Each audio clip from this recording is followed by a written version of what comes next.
Mi madre dejó 12 millones de euros a mi hermana y me dijo: eres inútil como tu padre, delante de toda la familia.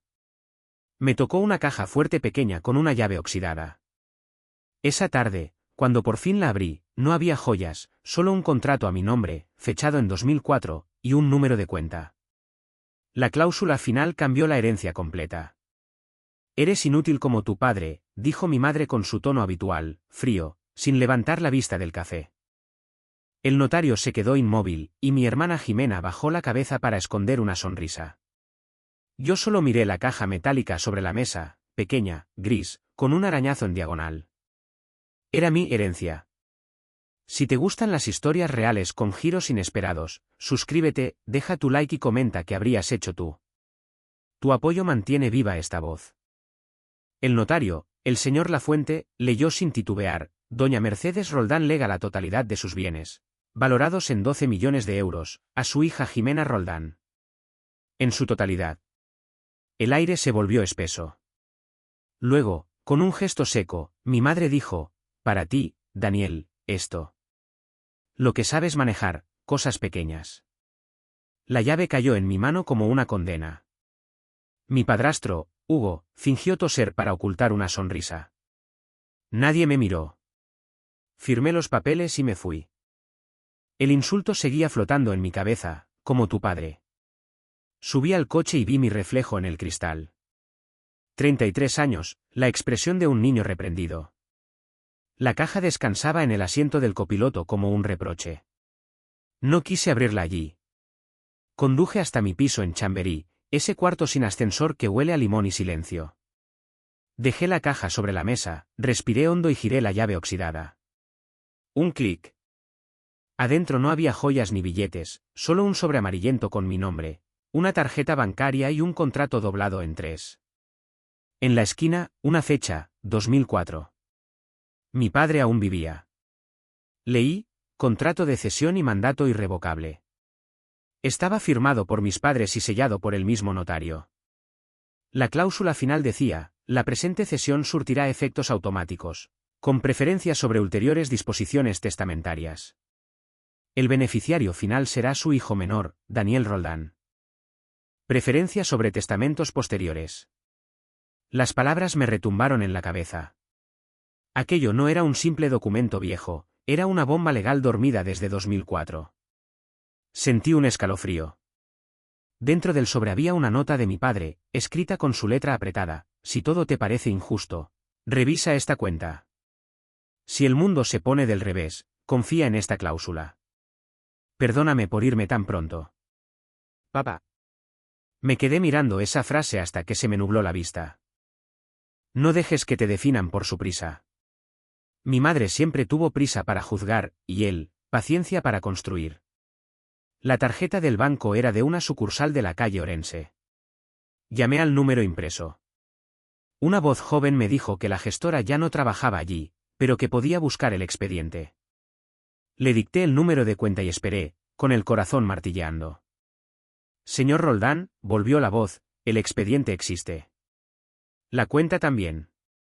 Está vinculada a un mandato irrevocable de 2004. Si puede venir con su DNI y el documento original, le daremos la información. Colgué y me quedé quieto. El piso parecía inclinarse. Miré el contrato sobre la mesa, la firma de mi padre, el sello violeta casi borrado. Preferencia sobre ulteriores disposiciones testamentarias. Pensé en Jimena, celebrando su herencia, en mi madre, confiada, sin sospechar que su propia firma podía revertirlo todo. Y en mi padre, que había dejado escondida una última jugada para protegerme. Guardé el contrato y la tarjeta. Metí la llave en mi llavero, junto a la del buzón. Bajé las escaleras con una calma nueva, como quien por fin entiende algo después de años de ruido. Por primera vez en mucho tiempo no me sentí inútil. Aquella caja pequeña no era un castigo, era una promesa. Y la cláusula final, esa que nadie leyó, acababa de devolverme algo más valioso que el dinero: mi lugar en la historia de mi padre. Tenía la mochila con la caja a la espalda cuando cerré la puerta del piso. El pasillo olía a polvo tibio y a lejía, la mezcla habitual de un edificio viejo que intenta mantenerse joven. Me detuve un segundo, no para descansar, sino para reconocerme: yo, Daniel Roldán, 33 años, restaurador de muebles, hijo de un carpintero que sabía escuchar la madera y de una mujer que solo escuchó su propia prisa. Trabajo en un taller alquilado en Tetuán, un bajo de persiana rayada donde el sol entra de lado por la tarde y hace brillar el serrín en el aire como si fuera nieve dorada. Allí paso las horas devolviendo la vida a sillas cojas, cómodas despintadas y mesas que heredaron demasiados almuerzos. Soy bueno en lo minucioso, mi padre decía que mi paciencia no se ve, pero suena, como un reloj bien ajustado. A mi madre, esa cualidad le parecía una excusa para tardar. Volví a leer el contrato, con los brazos apoyados en la encimera de formica. La cláusula final ardía sin llamas en la página, preferencia sobre testamentos posteriores. Era una frase que podía desmontar la escena de esa mañana como quien levanta un tablero y deja caer todas las fichas. Y, sin embargo, esa posibilidad habría un problema con la forma exacta de mi familia. Cuando murió mi padre, en 2006, yo tenía 14 y una tristeza torpe que se me enredaba en la garganta. El camión apareció donde no debía, a la salida de la M30, un martes de lluvia pesada. Recuerdo la radio sin música y las manos de mi madre en el borde de la mesa, quietas pero tensas, como si pellizcaran el mundo. El taller quedó a medias, con un armario en proceso, su lápiz plantado en la oreja de una chaqueta que aún colgaba. Mi madre vendió todo en 2007, rápido, para no vivir entre fantasmas. Yo vi cómo se llevaban el banco de trabajo con las marcas de cortes, la prensa de hierro, las cajas de clavos organizadas por tamaño. No lloré allí, me guardé el llanto para la ducha, donde el agua escondía el ruido. Ese fue el comienzo de la comparación. Jimena, 5 años mayor, ya estaba en la universidad, segura de que tenía una escalera al futuro. Yo me quedé con una mesa vacía y una libreta de bocetos con café derramado. Mi madre decidió que el legado de mi padre era un error a corregir. Tu padre era bueno con las manos, pero el mundo ya no paga manos, paga cabezas. Me dijo una noche de 2008, mientras Hugo, aún el amigo de mamá, traía una tarta del horno con una sonrisa de hombre que cree saberlo todo. En 2009 ya vivía con nosotros, en 2011 se casaron. Él hablaba de eficiencia, de rentabilidad, de poner a producir los activos. Yo traduzco ahora sus palabras y me dan la misma alergia que entonces. Mi relación con Jimena es una trenza rara, cariño, envidia, deuda. Ella siempre supo estar donde había luz. Estudió AD, se fue de Erasmus, volvió con anglicismos y un novio del que ya nadie se acuerda. En casa, su mérito se convertía en mi fracaso por contraste. Si ella era la cabeza, yo era, según mi madre, las manos que se entretienen. Aún así, cada vez que me traía una silla coja de algún conocido y yo la entregaba estable y limpia, me dedicaba una mirada breve de respeto que enseguida escondía. Supongo que no convenía confirmar que el inútil sostenía cosas. Pero la injusticia no nació el día del testamento, se venía amasando desde siempre. Se cocinó en pequeñas escenas. La vez que traje a casa un presupuesto de restauración para un hotel boutique y ella dijo, qué bien, así te quitas el capricho de encima, como si el trabajo fuera un hobby caro. La ocasión en que mi madre le transfirió a Jimena 50.000 euros para cerrar un máster, y a mí me ofreció pagarme un curso de bricolaje, por si quería hacerlo bien de una vez. El cumpleaños en el que me regaló un reloj con una frase grabada, para que aprendas a no llegar tarde. Me reí por compromiso, pero aún me escuece la muñeca cuando me lo pongo. El contrato en mi mesa, fechado en 2004, se interpone ahora entre esa narrativa y mi vida entera. No es un premio, no es una venganza. Es una cuerda que mi padre dejó atada a un poste para que no me arrastrara la corriente. ¿Qué contiene la cuenta? ¿A cuánto asciende lo que prefiere frente al testamento? No lo sé. Tampoco sé si Jimena sabía de su existencia. Sí sé que mi madre firmó entonces, antes de convertir su recuerdo en adjetivo. Su firma es un anzuelo que ahora la alcanza desde años atrás. El problema no es solo legal, es íntimo. Si camino con este papel hasta la sucursal de la calle Orense y abro esa puerta, no solo puedo cambiar el reparto del dinero, desordeno la arquitectura moral de mi familia. Mi madre ha construido una historia donde salvarnos significaba ignorar a mi padre. En su guión, la eficiencia justificaba cualquier desprecio. Si yo activo el mecanismo que él preparó, la dejo sin suelo. Y a mí me deja sin madre, o con una madre más lejana todavía. Tal vez por eso mi mente regresó a momentos mínimos que ahora brillan con un sentido distinto. Verano de 2004, yo en el taller, mirando cómo mi padre pegaba una marquetería. Las cosas invisibles hacen que la puerta cierre bien, Dani, me dijo. A esa hora entraba siempre una luz que parecía blanca. Ese mismo año, por lo visto, se sentó con la fuente y con mi madre y firmó el mandato. Nadie me avisó, claro. Yo estaba aprendiendo a lijar. En 2012, cuando abrí mi pequeño taller, mi madre vino a la inauguración. Tuvimos cerveza, tortilla, unas risas. Luego ella se inclinó y dijo en mi oído, esto te entretendrá un par de años, pero después, por favor, piensa. La frase no era una amenaza, era un pronóstico vestido de cariño. Desde entonces, cada encargo grande lo viví como una disculpa a ella, cada mes flojo, como una confirmación de su teoría. Lo injusto no es que no me diera dinero, es que me quitara el significado de trabajar. En este contexto, la escena del testamento no fue una anomalía sino el gesto final de una coreografía larga. 12 millones a Jimena, una caja a mí. Un insulto de fondo para que la música siga. Sin embargo, mi padre, que no fue ni santo ni tonto, dejó esta palanca. Pensó, quizá, en lo que mi madre haría, pensó en lo que yo necesitaría. Le puso fecha, sello, y una cláusula que suena a frase seca de escuela. Preferencia sobre ulteriores disposiciones testamentarias. El conflicto que ahora late no cabe en un titular. Si sigo adelante, me enfrento a tres frentes, a mi madre, que me acusará de traición por sacar provecho del muerto, a Jimena, que verá en mi movimiento un asalto a su medalla, y a mí mismo, que tendré que aceptar que para ser justo quizá tenga que parecer cruel. Y, sin embargo, no es codicia lo que me mueve, lo juro. Es otra cosa más densa, más parecida a enderezar una mesa, hay una pata más corta, y cada comida está coja. Enderezar duele, pero después la sopa no se derrama. El banco me espera con el documento original. Tengo los papeles y las manos que no tiemblan cuando atornillan lo pequeño. Afuera, Madrid cae en esa luz de tarde que convierte las fachadas en láminas de cobre. Dentro, yo escucho el sonido leve que hace una decisión cuando aterriza en el sitio correcto. No sé qué voy a encontrar en la cuenta, pero sí sé que no quiero seguir estando definido por la prisa de mi madre. Si hay una justicia posible, no vendrá en voz alta, vendrá firmada en 2004, con tinta que aún no se ha borrado. Y yo, que siempre fui más lento, por fin llego a tiempo. Llegué a la sucursal de la calle Orense con el contrato en una carpeta. El guardia apenas me miró. Dentro olía a moqueta y tinta nueva. Pedí a la empleada con la que había hablado por teléfono, se presentó como Lidia Martín, una mujer serena de voz firme. ¿Trae el documento?, preguntó. Se lo entregué. Lo leyó con atención, subrayando con el dedo. Este mandato es peculiar. La cláusula de preferencia sobre disposiciones testamentarias posteriores nos obliga a actuar si usted lo solicita. ¿Actuar cómo?, pregunté.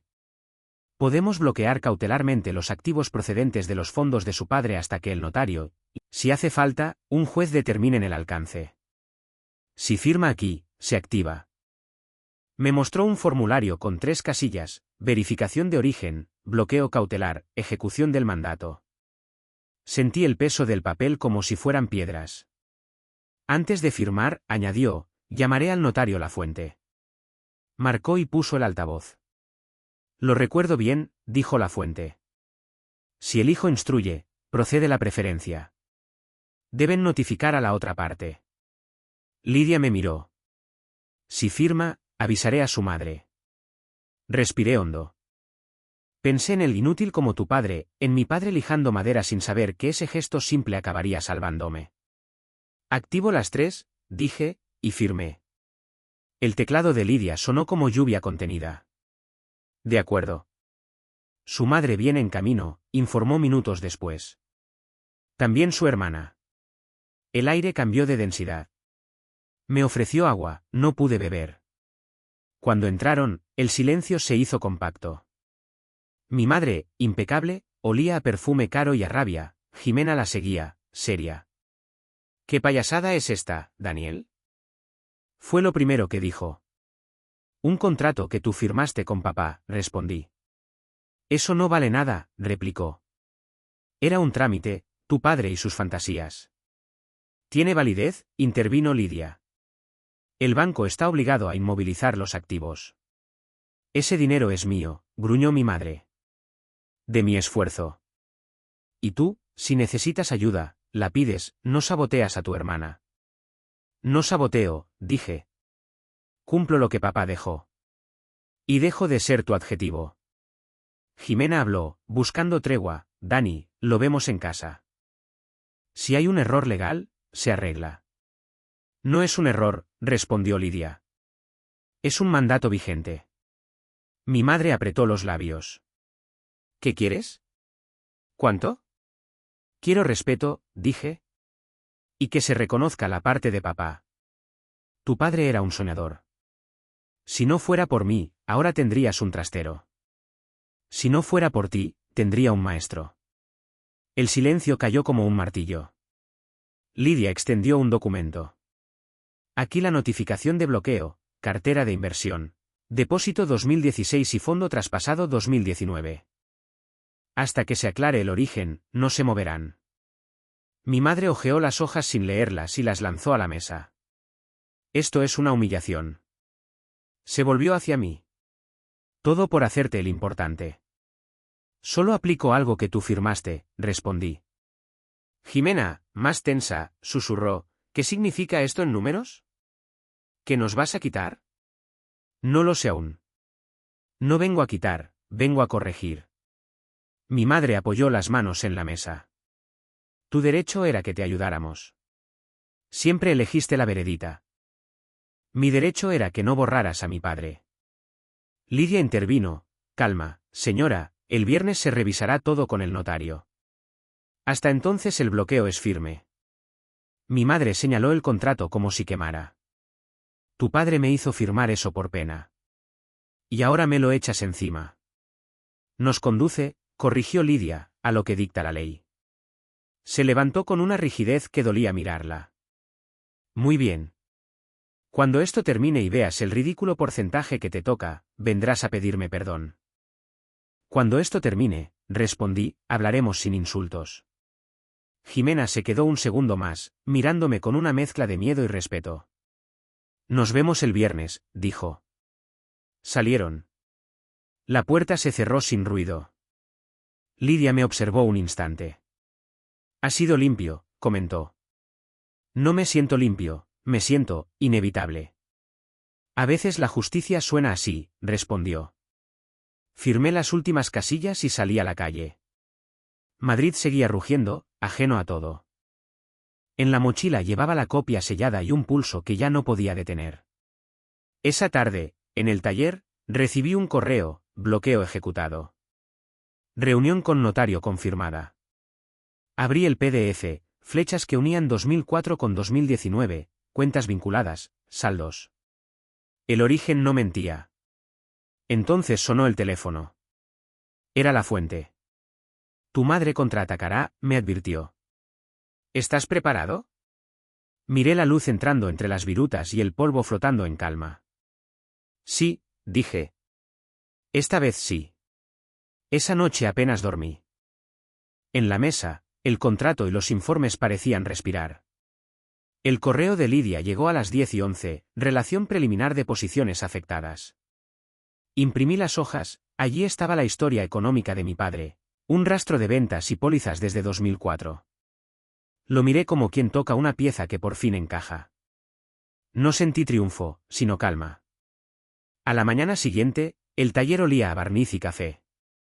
Mientras lijaba una cómoda, pensaba en lo que me había advertido la fuente, tu madre contraatacará. A las 9:03, su primer mensaje, si te queda algo de decencia, frena esto. Estás destrozando a tu hermana.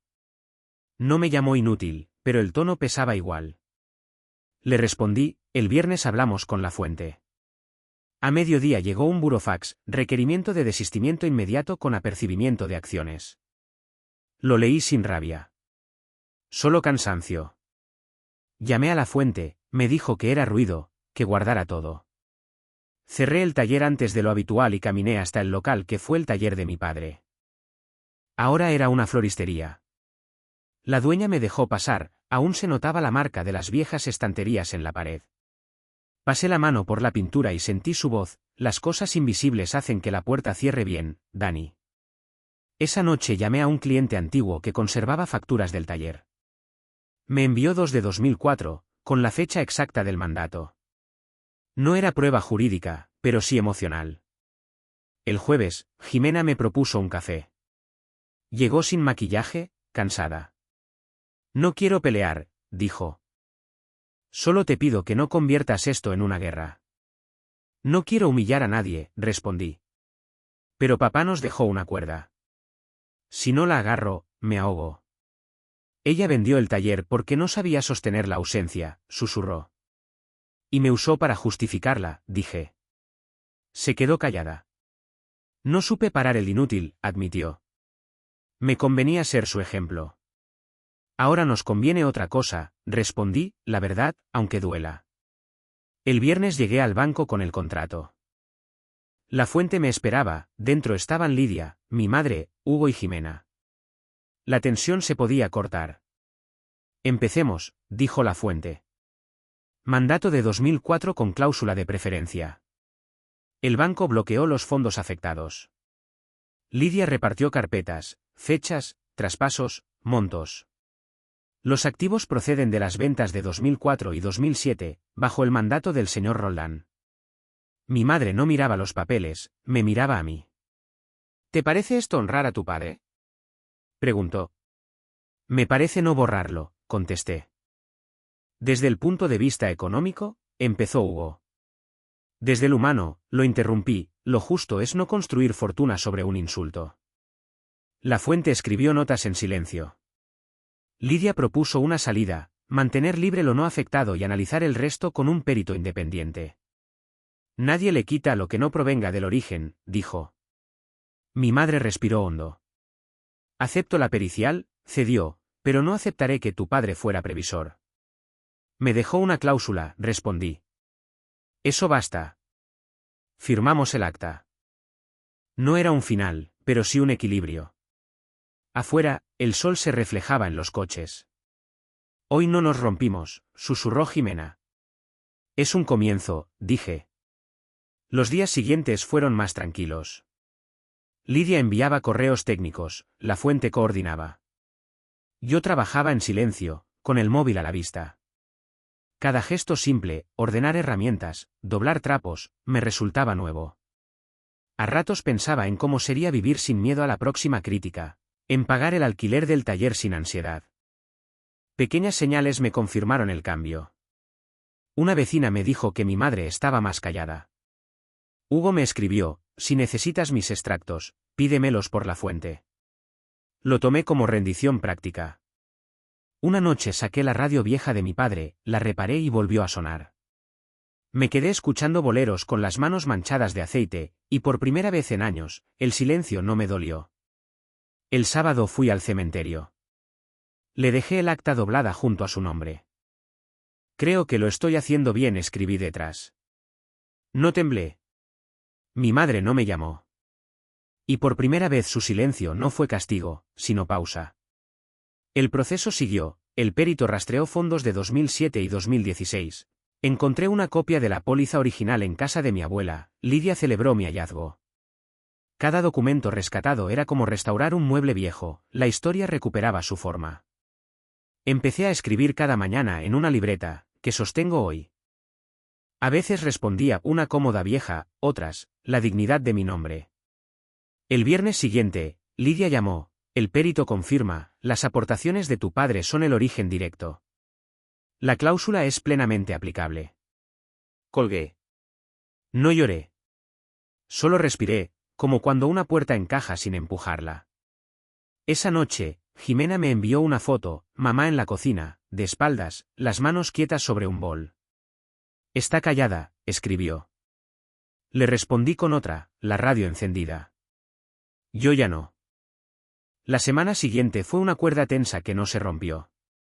El informe del perito llegó un martes, con sello y firma: existe trazabilidad directa de aportaciones iniciales de 2004 y 2007, así como de rendimientos reinvertidos.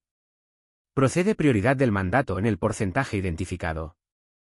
Había números, sí, pero lo importante era la frase que los sostenía: El origen estaba vivo. Lidia me llamó desde una sala contigua al mostrador y habló despacio. Como cuando se ata un nudo que no puede soltarse, la aplicación es clara. Lo que procede ahora es acordar la ejecución sin judicializar. La fuente respondió en copia al correo, cito a las partes para protocolizar acuerdo. Entramos al despacho del notario con menos ruido que la primera vez. Mi madre llevaba un traje gris que le prestaba gravedad, Jimena, un suéter claro, Hugo, su silencio interesado. La fuente leyó en voz alta los apartados: proporción del patrimonio bajo mandato, desbloqueo del resto, reconocimiento expreso de la procedencia de los activos afectos, plan de reparto escalonado para no liquidar posiciones en mal momento. Yo asentí en lo esencial. No estaba allí para drenar cuentas de golpe, estaba para enderezar una línea torcida. Antes de firmar, dijo mi madre, quiero decir algo. Nos miró sin buscar aliados. No entiendo este lenguaje, me supera. Pero sí entiendo que tu padre dejó una trampa que yo no vi venir porque estaba ocupada manteniéndonos a flote. Me sostuvo la mirada. Y que tú decidiste activarla. No te perdono todavía. Quizá me tarde. Pero, tomó aire, no volveré a llamarte inútil. No hubo aplausos. Hubo un leve ajuste en la respiración, como cuando una puerta deja de rozar el marco. Firmamos. La fuente empujó la pluma hacia mí con un gesto tenue, como quien devuelve algo merecido. Salimos a la calle y el sol de mediados de mes hacía brillar los portales como recién lavados. Jimena me apretó el brazo. Ahora, a vivir, susurró. Vivir significó cosas pequeñas y una grande. La grande, abrir una cuenta nueva, exclusiva para ejecutar el mandato, y dejar que Lidia coordinara el trasvase paulatino según el calendario pactado. La tranquilidad no vino del saldo, sino del orden. Yo había vivido con la sensación de que mis días eran una mesa coja, de pronto, alguien había ajustado la pata correcta. Me sorprendí pagando el alquiler del taller el día 1 con un gesto natural, sin el ritual de posponerlo 3 veces. Compré una lijadora orbital nueva, sí, pero también repuse los tornillos que siempre escasean y cambié el tubo de la lámpara cuyo zumbido me acompañó años. El silencio sin zumbido es una victoria que no sale en los estados de cuenta. La pequeña gran prueba llegó un domingo. Jimena propuso comer en casa de mi madre. Dudé. La última vez que me había sentado en esa mesa, el mantel de lino fue telón de una sentencia. Entré con una tarta de queso que compré en una pastelería de la que mi padre se reía, tarta con apellido, decía. Hugo abrió la puerta con un pasa neutro.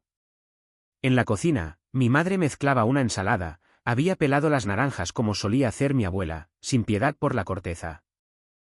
Al verme, no sonrió, tampoco se endureció. Gracias por venir, dijo, que en su idioma es mucho. Comimos sin adjetivos. Hubo sillas que crujieron y vasos que tintinearon. Cuando el café se quedó solo en la mesa, mi madre se quedó mirando el borde de su taza.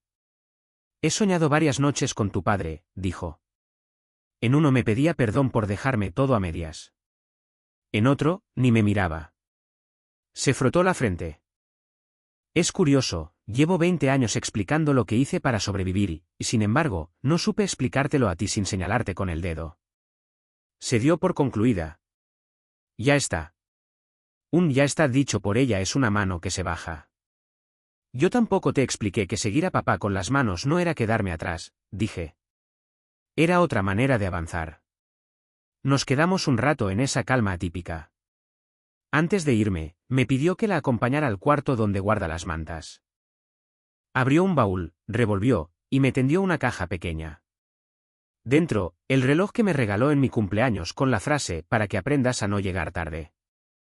Lo giró y con una navaja fina, raspó la placa y la dejó lisa. No sé qué pondremos ahora, murmuró. Pero esto, quítalo. No hace falta. La reconciliación no fue un abrazo de película. Fue un gesto artesanal, quitar una inscripción que dolía. A veces el amor es eso, pienso, una restauración minuciosa, sin barnices que gritan. El taller, entretanto, se convirtió en un lugar más ancho. Empecé a enseñar a 2 chavales los sábados, Sofía, 19, estudiante de Bellas Artes, y Mateo, 22, que quiere dejar la hostelería. Les hablé de mi padre sin epopeyas, del olor a serrín y de cómo las piezas invisibles sostienen una puerta. Les repetí lo que me repito cada mañana al abrir, con el olor a limón y metal frío, que sostengo hoy. Un día la respuesta fue un legado que no es un cheque, sino un método. Con el primer tramo del mandato, hice algo que no esperaba, devolví al barrio el banco de trabajo de mi padre. Estaba en un trastero, comprado por un anticuario que luego cerró. Llamé, regateé, lo cargué con ayuda. Lo coloqué al fondo del taller, donde entra la luz más limpia. Tenía cicatrices y muescas, le pasé el cepillo con cariño y lo dejé como estaba, sin tapar la historia.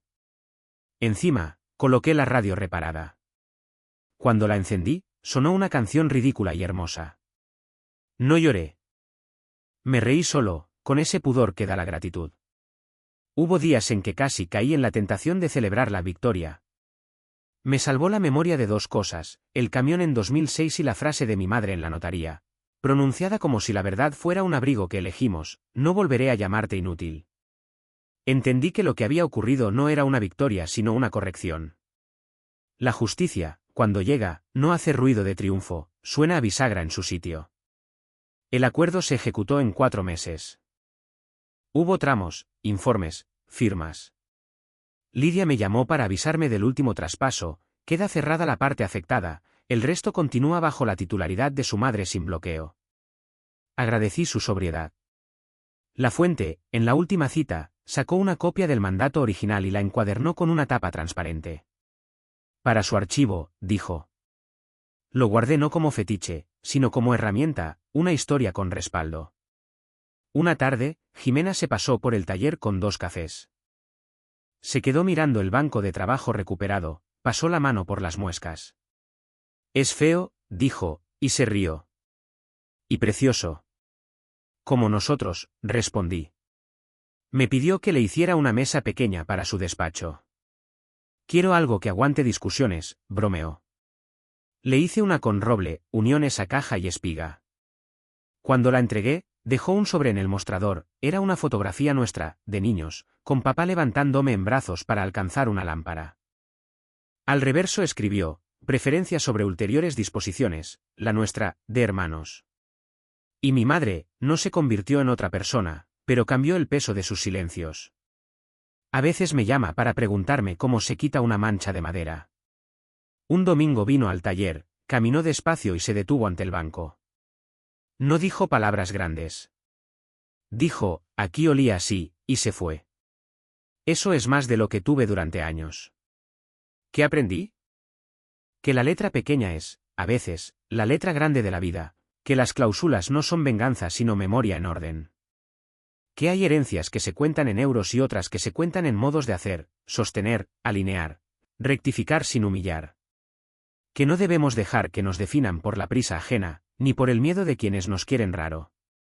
Que defender un derecho sin aplastar al otro es difícil, pero posible si uno está dispuesto a perder los aplausos y ganar silencio útil. Ahora cuando cierro el taller por la noche, apago la luz principal y dejo encendida una lámpara pequeña sobre el banco de mi padre. La radio susurra bajito. A veces, antes de bajar la persiana, apoyo ambas manos en la madera y, sin pensar, digo: gracias. No por el dinero, aunque haya traído paz. Por la brújula, por la frase que me sacó del molde del adjetivo. Por la certeza de que no fui tarde, fui a mi tiempo. Y si alguien que escucha esta historia está a punto de aceptar una etiqueta como destino, o un reparto injusto como ley inamovible, le diría lo que mi padre me dejó sin saber que me lo dejaba: revisa el origen, confía en la cláusula que te sostiene, y no permitas que el apuro de otros escriba tu biografía. Las cosas invisibles, el respeto, el orden, la palabra dada, son las que hacen que la puerta cierre bien. Cuando encaja, no hace falta empujar.